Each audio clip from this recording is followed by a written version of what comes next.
तो hello students. तो आज के इस वीडियो में आपका स्वागत है। आज हम चर्चा करेंगे वॉइस के बारे में। तो आइए देखते हैं कि वॉइस क्या है। अब जैसे मान लीजिए आपका वॉइस है, दी वॉइस लिखा हुआ है।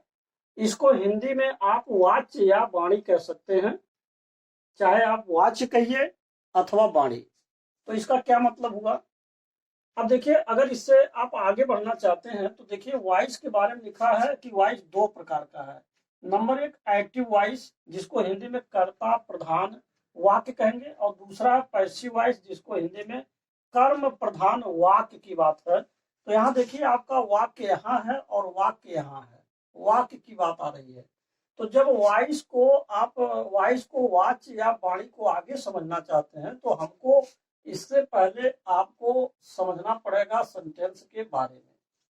देखिए, सेंटेंस की बात जहां तक है, इसको हिंदी में आप कह सकते हैं वाक्य। तो अगर हमें इसे आगे समझना है तो सबसे पहले सेंटेंस को समझना जरूरी है, यानी कि एक वाक्य को समझना जरूरी है। कहने का मतलब यह है कि जो वाक्य है ना, इस वाक्य में अब आइए देखिए कुछ उदाहरण यहाँ दिए गए हैं। तो अगर हम देखें कि जैसे पहला उदाहरण आप देखिए, इसमें लिखा हुआ है वह कार चलाता है। तो यह क्या है? यह एक वाक्य है, यह आपका एक वाक्य है। कार उसके द्वारा चलाया जाता है, तो यह भी आपका वाक्य है। देखिए, यह भी वाक्य है। बिजली पंखा चलाती है, तो यह भी आपका वाक्य है। और अगर हम इसको देखें, पंखे को बिजली से चलाया जाता है, तो यह भी आपका वाक्य है।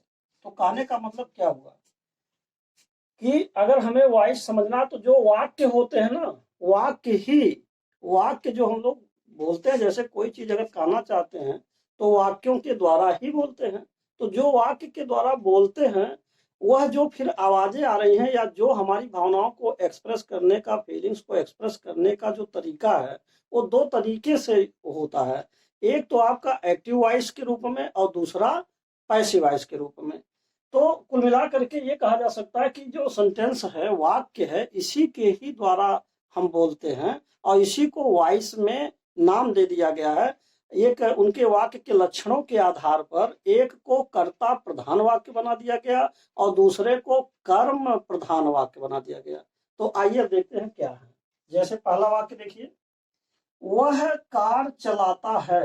तो एक चीज और समझना है कि जैसे जो वाक्य है, थोड़ा सा और भी मैं आपको बैक समझाना चाहता हूं कि जैसे मान लीजिए सेंटेंस है, वाक्य है, तो वाक्य जो है इसके मुख्य रूप से तीन अंग होंगे। एक होगा सब्जेक्ट, दूसरा होगा वर्ब और तीसरा होगा ऑब्जेक्ट। ये भी बात आपको समझना बहुत जरूरी है कि अगर आप किसी वाक्य को समझ रहे हैं, वाक्य के बारे में समझ रहे हैं, तो ये तीन चीजें हमेशा चलेंगी। किसी भी कंप्लीट वाक्य की बात अगर करें तो कम से कम सब्जेक्ट और वर्ब और ऑब्जेक्ट, जिसको शॉर्ट में आप एसवीओ कह सकते हैं, एसवीओ यानी कि सब्जेक्ट वर्ब और ऑब्जेक्ट, ये हमेशा साथ साथ चलेगा। तभी कोई वाक्य जो है कंप्लीट वाक्य यानी कि एक पूर्ण वाक्य बन सकता है, जिसमें तीनों चीजें अवश्य आएंगी। तो यह बात देखना है कि जब ये वाक्य है, जैसे वह कार चलाता है, अगर ये वाक्य है तो निश्चित बात है कि इसमें तीनों चीजें होंगी। अब जैसे मान लीजिए सब्जेक्ट होगा, फिर वर्ब होगा, ऑब्जेक्ट होगा। तो अब देखते हैं क्या क्या है। जैसे यहाँ जो पहला है ये आपका सब्जेक्ट है, और जो कार है ना ये आपका ऑब्जेक्ट है, चलाता है ये आपका वर्ब है। ये तीन चीजें इसमें आई। इसी प्रकार अगर हम दूसरे वाक्य को देखें तो दूसरे वाक्य में भी आपका देखिए कार जो है ये आपका सब्जेक्ट हो जाएगा, कार सब्जेक्ट होगा और उसके द्वारा ऑब्जेक्ट होगा, और यहाँ जो चलाया जाता है ये आपका वर्ब होगा। देखिए, वह कार चलाता है और कार उसके द्वारा चलाया जाता है, दोनों ही वाक्यों में तीन चीजें आ रही हैं, जिसको यस वी कहेंगे, यानी सब्जेक्ट वर्ब और ऑब्जेक्ट कहेंगे। तो इस तरीके से चाहे वह कैसा भी वाक्य हो, अब देखिए यही दोनों वाक्य, एक जो है आपका एक्टिव वॉइस कहलाएगा, देखिए एक्टिव वॉइस, और दूसरा आपका होगा पैसिव वॉइस, पैसिव वॉइस होगा। एक तो आपका एक्टिव वॉइस और दूसरा पैसिव वॉइस होगा। तो ये एक्टिव वॉइस और पैसिव वॉइस दोनों ही वाक्यों में दो चीजें मिल रही हैं, सब्जेक्ट वर्ब और ऑब्जेक्ट इसमें भी मिल रहा है, सब्जेक्ट वर्ब और ऑब्जेक्ट इसमें भी मिल रहा है। यानी कि एक कॉमन बात है कि जो इसमें आएगा, चाहे वो एक्टिव वॉइस हो चाहे पैसिव वॉइस। अब क्वेश्चन ये है कि क्या है एक्टिव वॉइस और क्या है पैसिव वॉइस। तो देखिए, अब आइए परिभाषा को हम देखते हैं। एक्टिव वॉइस का मतलब हिंदी में होता है कर्ता प्रधान वाक्य। यानी कि कोई ऐसा वाक्य, मान लीजिए यह वाक्य हम लेते हैं, कोई ऐसा वाक्य जिसमें कर्ता की प्रधानता हो, यानी कि जो कर्ता है यानी कि सब्जेक्ट है वो सबसे पहले आया हुआ हो। देखिए, सबसे पहले ये आया हुआ है, तो इस वाक्य में ये सब्जेक्ट का महत्व है, कर्ता की प्रधानता है, और इसी कारण से हम इसको एक्टिव वॉइस कहेंगे। दूसरी बात, अंग्रेजी में अगर देखा जाए, when a person or a thing does something.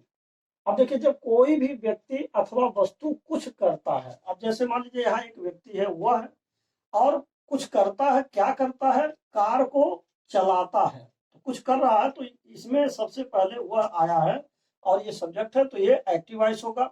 इसी प्रकार अब एक चीज और है कि पर्सन, देखिए वह जो है एक पर्सन है, एक व्यक्ति है। और यहाँ थिंग की बात अगर की जाए, तो जैसे बिजली आया है कि बिजली पंखा चलाती है, तो यहाँ जो बिजली आ रहा है, यह बिजली आपका क्या है, ये थिंग है, यानी कि वस्तु है। बिजली आपका वस्तु है, और अगर बिजली वस्तु है तो बिजली पंखा चलाती है, तो यहाँ जो वस्तु है यह भी सब्जेक्ट हुआ, और पंखा आपका ऑब्जेक्ट हुआ, चलाती है ये आपका वर्ब हुआ। तो कभी भी अगर कोई भी व्यक्ति अथवा वस्तु, कोई भी पर्सन अथवा कोई थिंग, कोई व्यक्ति अथवा वस्तु, यहाँ जैसे बिजली है, तो ये दोनों ही जब कोई कार्य करते हैं, कार्य क्या कर रहे हैं कि वह जो है कार चलाता है, चलाने का काम कर रहा है। और बिजली कौन सा काम कर रही है, चलाती है क्या, पंखा, पंखे को चलाती है। तो इस तरीके से जब कोई सब्जेक्ट यानी कोई पर्सन अथवा थिंग डज समथिंग, कुछ करता है, तो उसको एक्टिव वॉइस कहा जाता है। इसलिए यह दोनों ही वाक्य आपका एक्टिव वॉइस कहलाएगा। ये दोनों एक्टिव हो गए। अब आप देखिए पैसिव किसे कहेंगे, अब इस बात को समझिए, पैसिव क्या होंगे। अब यहाँ हम देखते हैं कि पैसिव, पैसिव वॉइस क्या है। पैसिव वॉइस माने कर्म प्रधान वाक्य। अब जिस वाक्य में कर्म की प्रधानता हो, जिस वाक्य में कर्म की प्रधानता हो, यानी कि कर्म सब्जेक्ट सबसे पहले न आकर के अब उस वाक्य में कर्म आ जाए। इस वाक्य में सबसे पहले सब्जेक्ट आया, लेकिन अब इस वाक्य में देखिए, अब देखिए जो आपका ये वह है वो सब्जेक्ट है, कार आपका ऑब्जेक्ट है, तो कार को पहले लिख दिया गया, तो ये आपका बन गया ऑब्जेक्ट। अब क्या बन गया, ऑब्जेक्ट इधर आ गया। यानी कि जब ऑब्जेक्ट इधर आया तो अब ये बना आपका सब्जेक्ट। अब ये सब्जेक्ट का काम कर रहा है जो ऑब्जेक्ट था, और जहां ऑब्जेक्ट है ना, ये ऑब्जेक्ट इधर चलाया, सॉरी, ये जो सब्जेक्ट है इधर चलाया, तो ये आपका बन गया ऑब्जेक्ट। ये हो गया सब्जेक्ट और ये हो गया ऑब्जेक्ट। और जो क्रिया है, जैसे मान लीजिए वर्ब चलाता है और चलाया जाता है, तो ये दोनों क्रियाएं एक जगह पर हैं। अंतर केवल इनकी क्रियाओं में है कि एक जगह कहा जा रहा चलाता है और दूसरी जगह कहा जा रहा चलाया जाता है। तो इस तरीके से ये आपका पैसिव वॉइस हो जाएगा। अब पैसिव वॉइस में क्या अंतर है, परिभाषा में जरा देखिए। पैसिव वॉइस कर्म प्रधान वाक्य, ये हिंदी में हो गया, और यहाँ अंग्रेजी में कि when something is done by a person or thing. यानी कि जब कोई चीज, अब जैसे मान लीजिए कार है और वह किसी व्यक्ति या वस्तु के द्वारा, जैसे उसके द्वारा यह व्यक्ति है, और इसके बाद यहाँ देखिए पंखा एक वस्तु है और बिजली के द्वारा ये भी वस्तु है। तो जब कोई कार्य किसी व्यक्ति अथवा वस्तु के द्वारा किया जाता है, तो उसी वाक्य को हम क्या कहेंगे, पैसिव वॉइस कहेंगे। तो इस वाक्य में आपका कार्य उसके द्वारा चलाया जाता है, पैसिव वॉइस है। और यहाँ पंखे को बिजली से चलाया जाता है, तो पंखा एक वस्तु है और बिजली भी एक वस्तु है, वस्तु के द्वारा वस्तु का कार्य हो रहा है। तो ऐसी स्थिति में इसको भी आप कहेंगे पैसिव वॉइस कहेंगे। तो इस तरीके से ये था एक्टिव वॉइस का और पैसिव वॉइस का परिभाषा, और हमने हिंदी से आपको समझाने का प्रयास किया, हिंदी के वाक्य से समझाया है। अब इसी को आप अंग्रेजी में चेंज कर सकते हैं। जैसे वह कार चलाता है, तो इसकी अंग्रेजी हो जाएगी ही ड्राइव्स ए कार। तो ये आपका बन जाएगा एक्टिव वॉइस।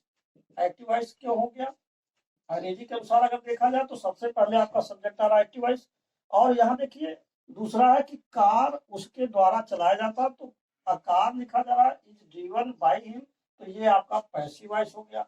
और पैसिव वॉइस क्यों हुआ, पैसिव वॉइस इसलिए हो गया क्योंकि यहाँ पर जो कार है, जो वस्तु है, इसका प्रधानता यानी इस वस्तु की महत्व दिए जा रहा है, वस्तु का महत्व यहाँ पर दिया जा रहा है, यानी कि कार को सबसे पहले लिखा जा रहा है, एट फर्स्ट लिखा जा रहा है, इसका वैल्यू है। और इस वाक्य में सबसे पहले सब्जेक्ट को लिखा जा रहा है, इसका वैल्यू। तो जब सब्जेक्ट रहेगा तो एक्टिव वॉइस, जब ऑब्जेक्ट होगा तो पैसिव वॉइस।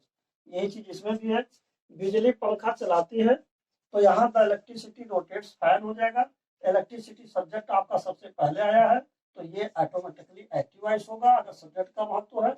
और पैसिव वॉइस तब होगा जब यहाँ जो फैन है ऑब्जेक्ट है इसका महत्व दिया जाए, यानी सबसे पहले ऑब्जेक्ट का महत्व अगर दिया गया, इसको सब्जेक्ट बना दिया गया, तो fan is rotated by the electricity, तो ये आपका हो जाएगा पैसिव वॉइस। तो साथ में एक बार मैं पुनः समरी कर देता हूँ।